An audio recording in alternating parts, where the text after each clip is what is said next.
बेटा स्टूडेंट कैसे हैं? ठीक हैं? अच्छा जी, आज बेटा जी हमारा चैप्टर नंबर है 4 और हमारा जो लेक्चर नंबर है वो 7 है बेटा। और सेकेंड ईयर हमारा जो है ना वो केमिस्ट्री की सेकेंड क्लास हो रही है। आज का जो हमारा टॉपिक है वो है सल्फ्यूरिक एसिड। ये सल्फ्यूरिक एसिड जो है ना बेटा फर्स्ट टाइम इसको Muslim scientist Jabir bin Hayyan ने 8वीं सदी में इसको बनाया, यानी it was prepared by Muslim scientist Jabir bin Hayyan in 19th century. लेकिन इसके अफादियत और इसकी यूजेस के बारे जो ज्यादा अवेयरनेस थी वो आई कब 14th एंड 15th सेंचुरी में। तब लोगों ने इसको कमर्शियल लेवल पर बनाना शुरू कर दिया। इससे पहले जो है ना इसको कमर्शियल लेवल पर नहीं बनाया जाता था, सिर्फ लेबोरेटरी के हद तक था। लेकिन इसको 14वीं और 15वीं सदी में इसको जो है ना कमर्शलाइज किया गया, इसको कमर्शियल लेवल पर बनाया गया। ओके जी, नेचर में पाया जाता है सच? नेचर में ऐसा ये सल्फ्यूरिक एसिड नहीं पाया जाता, अलबत्ता वाटर में ये पाया जाता है, सम स्प्रिंग या फिर रिवर में भी ये पाया जाता है। इसके अलावा ये नेचर में नहीं पाया जाता। इसकी जब हम मैन्युफैक्चरिंग ऑफ सल्फ्यूरिक एसिड देखते हैं तो सबसे इंपॉर्टेंट जो प्रोसेस है इसकी मैन्युफैक्चरिंग का, that is called contact process. बहुत इंपॉर्टेंट प्रोसेस है ये। इसको किसने डेवलप किया? निश ने डेवलप किया, जर्मनी में। अब इसके जो प्रिंसिपल है उसके हमारे पास प्रिंसिपल में हमारे पास सबसे पहले हम जो है ना सल्फर को सल्फर डाइऑक्साइड में तब्दील करते हैं, फिर सल्फर डाइऑक्साइड को सल्फर ट्राइऑक्साइड में तब्दील करते हैं, फिर सल्फर ट्राइऑक्साइड को ओलियम में तब्दील करते हैं और ओलियम को फिर हम सल्फ्यूरिक एसिड में चेंज करते हैं। तो यह है इसका प्रिंसिपल। अब हम इसको अलग अलग करके पढ़ते हैं। सबसे पहला जो हिस्सा है जिसको हम सल्फर बर्नर कहते हैं, यहां पर देखिए ये सल्फर बर्नर है। यहां पर सल्फर को बर्न किया जाता है किसकी मौजूदगी में? एयर की मौजूदगी में। और इस तरह से ये सल्फर जब एयर के साथ बर्न होता है तो ये तब्दील हो जाता है सल्फर डाइऑक्साइड में। तो इट मीन सबसे पहला एक्चुअली जो प्रोसेस है वो है फॉर्मेशन ऑफ सल्फर डाइऑक्साइड, और वो कहां पर होता है? सल्फर बर्नर में होता है। सल्फर बर्नर में हम या तो सल्फर को ऑक्सीजन के साथ बर्न करते हैं तब सल्फर डाइऑक्साइड बनता है, या फिर आयरन पाइराइड या सल्फर सल्फाइड आयरन सल्फाइड को एक्सेस ऑफ ऑक्सीजन में जब हम इसको जलाते हैं तो उस सूरत में भी बनता है हमारे पास Fe2O3 प्लस सल्फर डाइऑक्साइड। तो इस तरह से ये हमारे पास है आयरन ऑक्साइड Fe2O3, यानी ये ऑक्साइड में तब्दील हो जाता है और सल्फर भी, यानी दोनों की ऑक्सीडेशन हो जाती है। तो इस तरह से हमारे पास बन जाता है आयरन। अब यहां पर हमारे पास सल्फर कितने हो रहे हैं? 4 हो रहे हैं, तो 8।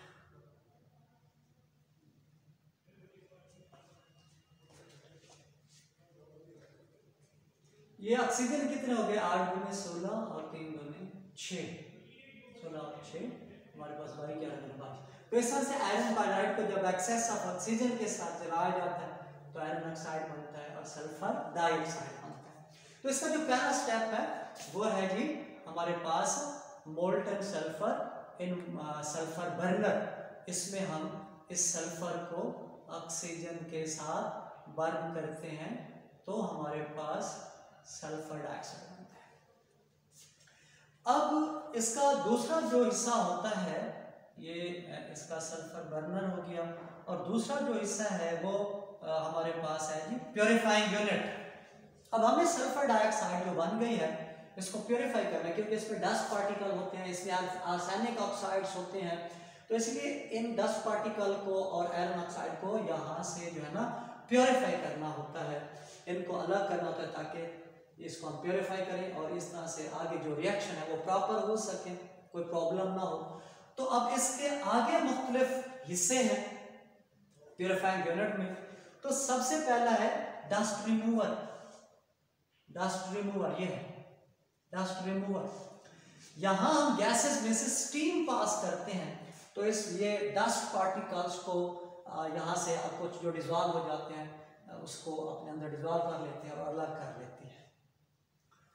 ओके जी, अब इसको जो हमारे पास डस्ट रिमूव करने के बाद, स्टीम पास करने के बाद इसको ना लेड पाइप से पास करते हैं, इसको कूल कर देते हैं क्योंकि यहाँ पर मेल्ट होने पर टेम्परेचर हाई होता है, तो ये तकरीबन 100 डिग्री सेंटीग्रेड तक हम इसको ठंडा कर लेते हैं, कूल कर लेते हैं। तो इसको हम कहते हैं कूलिंग पाइप। ये है जी कूलिंग पाइप, ये लेड का बना होता है और यहाँ पर जो हमारे पास हीटेड गैस है सल्फर डाइऑक्साइड है वो कूल डाउन हो जाती है अप टू 100 डिग्री सेल्सियस। अब इसको जिसका टेम्परेचर लो हो चुका है, जिसको हम कूल कर चुके हैं, उस गैस को किस में से पास करते हैं? स्क्रबर में से पास करते हैं। स्क्रबर में से हम इसको पानी के साथ वॉश करते हैं और जो अभी तक डस्ट पार्टिकल यहाँ से रिमूव नहीं होते वो पानी के जरिए यहाँ से क्या हो जाते हैं? रिमूव हो जाते हैं। अब यहाँ पर डस्ट पार्टिकल रिमूव हो गया, स्क्रबर ने उसको अलग कर दिया, लेकिन इस दौरान कुछ मॉइस्चर इसके अंदर शामिल हो जाएगी एयर में, तो इसलिए इसको फिर हम ड्राइंग चैम्बर या ड्राई में से पास करते हैं। हम इसको ड्राइंग टावर में से पास करते हैं जो इसको ड्राई कर देता है, और इसके लिए हम जो ड्राई एजेंट इस्तेमाल करते हैं that is called concentrated sulphuric acid. तो कंसंट्रेटेड सल्फ्यूरिक एसिड यहाँ से मॉइस्चर को एब्जॉर्ब कर लेता है और इस तरह से ये क्या हो जाती है? ड्राई हो जाती है। यहां तक ऑक्सीजन ड्राई हो गई है, डस्ट पार्टिकल भी रिमूव हो गया और इसको ड्राई भी कर लिया, लेकिन अभी इसके अंदर आर्सेनिक ऑक्साइड मौजूद है। तो इसलिए यहां पर जो चैम्बर है इसको हम कहते हैं आर्सेनिक प्यूरिफायर। यहां से आर्सेनिक को यहां से रिमूव किया जाता है और इसके लिए हम फ्रेशली प्रिपेयर्ड फेरिक हाइड्रोक्साइड का इस्तेमाल करते हैं, और ये हमारे पास यहाँ पर फ्रेशली प्रिपेयर्ड फेरिक हाइड्रोक्साइड मौजूद होता है जो कि आर्सेनिक ऑक्साइड के साथ रिएक्ट करके उनको वहाँ से एब्जॉर्ब कर लेता है और इस तरह से उस गैसेस में से आर्सेनिक ऑक्साइड क्या हो जाते हैं? अलग हो जाते हैं। अब यहाँ से मेन दो चीजें होती हैं, एक डस्ट पार्टिकल होते हैं हमारे पास इम्प्योरिटीज में और दूसरे होते हैं आर्सेनिक ऑक्साइड। तो यहाँ तक पहुंचते हुए हम तकरीबन डस्ट को भी रिमूव कर चुके होते हैं और आर्सेनिक ऑक्साइड को भी रिमूव कर चुके होते हैं। अब ये टेस्ट करना होता है, हमने टेस्ट करना होता है। ये देखिए, ये हमने सबसे पहले इसको डस्ट रिमूवर में से पास किया, फिर कूलिंग पाइप से पास किया, फिर इसको स्क्रबर में से पास किया, वाटर से वॉश किया, फिर ड्राइंग पावर है हमारे पास जिसमें कंसंट्रेटेड सल्फ्यूरिक एसिड, फिर आर्सेनिक प्यूरिफायर है जिसमें हम आर्सेनिक ऑक्साइड को रिमूव करते हैं, और इसमें हमने ये फेरिक हाइड्रोक्साइड फ्रेशली प्रिपेयर करना है। फिर इसके बाद है हमारे पास टेस्टिंग बॉक्स। इसमें हम ये टेस्ट करते हैं या कि ये जो हमने सल्फर डाइऑक्साइड इसमें से जो हमने डस्ट पार्टिकल या आर्सेनिक ऑक्साइड को रिमूव किया है वो मुकम्मल तौर पर रिमूव हो चुके हैं या अभी भी इसके अंदर इम्प्योरिटीज मौजूद हैं।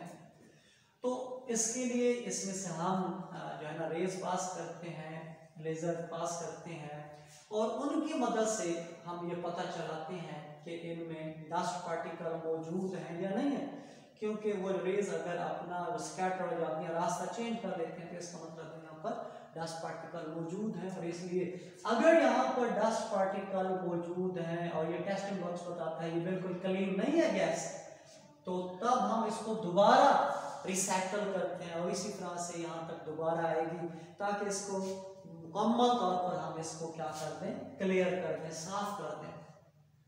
जब ये टेस्टिंग बॉक्स से पास हो जाते हैं कि ये गैस जो है ना वो हमारे पास क्या हो चुकी है? क्लियर हो चुकी है, तो तब हम इसको भेजते हैं कंटैक्ट प्रोसेस में। कंटैक्ट प्रोसेस में ये हमारे पास वर्टिकल कॉलम है, आयरन का बना होता है, तो यहाँ पर हम जो ऑक्सीडाइज करते हैं, यानी यहाँ तक जो सल्फर डाइऑक्साइड प्योरीफाई हो चुकी होती है आर्सेनिक ऑक्साइड से डस्ट रिमूवर से, तो तब हम इसको क्या करते हैं, ऑक्सीडाइज करते हैं यहाँ पर, और ये सल्फर डाइऑक्साइड यहाँ पर ऑक्सीडाइज होती है, यानी इस ऑक्सीजन के साथ मिलकर ये सल्फर ट्राइऑक्साइड में तब्दील हो जाती है। और इसके लिए हम यूज करते हैं वेनेडियम पेंटाऑक्साइड या platinum at 400 to 500 degree centigrade तक इसको हम हीट करते हैं, और तब जो सल्फर डाइऑक्साइड है वो सल्फर ट्राइऑक्साइड में क्या हो जाता है, चेंज। यानी इस रिएक्शन को स्टार्ट करते हैं तो ये इसको हीट करना पड़ता है, लेकिन फिर जो है ना ये इस दौरान हीट रिलीज होती है, तो ओवरऑल रिएक्शन जो है ना वो एक्सोथर्मिक बन जाता है।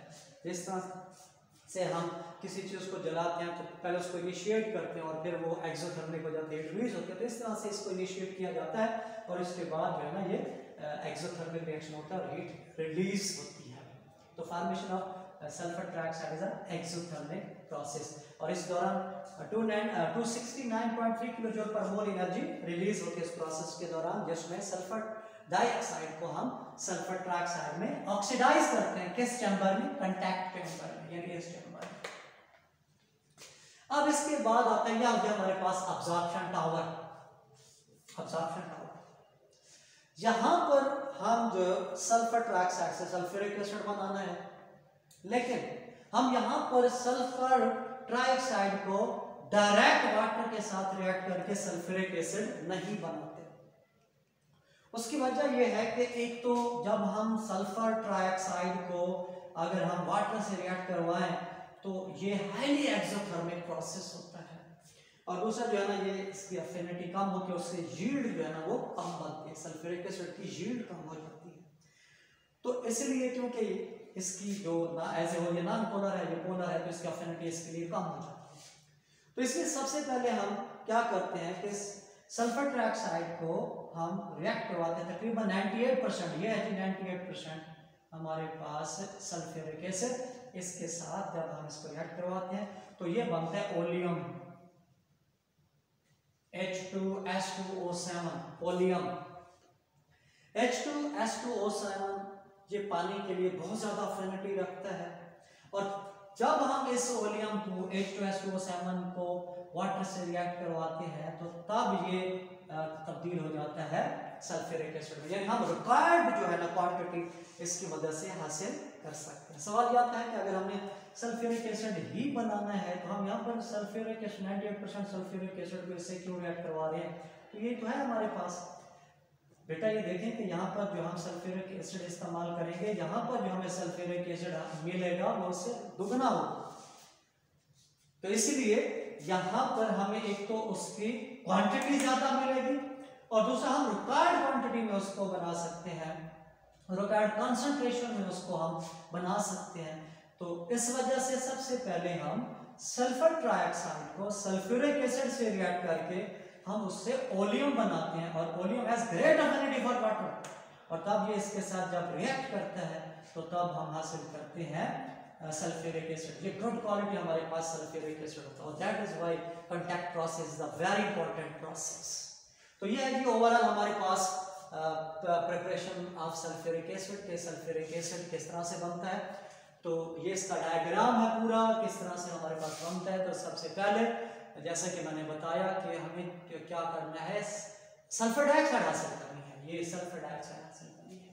तो सल्फर डाइऑक्साइड को हासिल करने के दो ही तरीके हैं, या तो सल्फर को डायरेक्ट बर्न करें ऑक्सीजन की मौजूदगी में, तो उसके नतीजे में भी सल्फर डाइऑक्साइड बनती है। दूसरा तरीका यह है कि आयरन पायराइड या आयरन सल्फाइड को एक्सेस ऑफ ऑक्सीजन से रिएक्ट करें तो आयरन ऑक्साइड बनता है और सल्फर डाइऑक्साइड बनता है। अब सल्फर डाइऑक्साइड बन जाता है तो इसको प्योरीफाई करना है। अब यहां से लेकर यहां तक हम इसको प्योरीफाई करते हैं। अब इसके अंदर इंप्योरिटीज दो किस्म की होती हैं, इस जो हमारे पास हासिल हुई है सल्फर डाइऑक्साइड, एक तो इसमें डस्ट पार्टिकल होते हैं और दूसरा इसके अंदर आर्सेनिक ऑक्साइड होते हैं।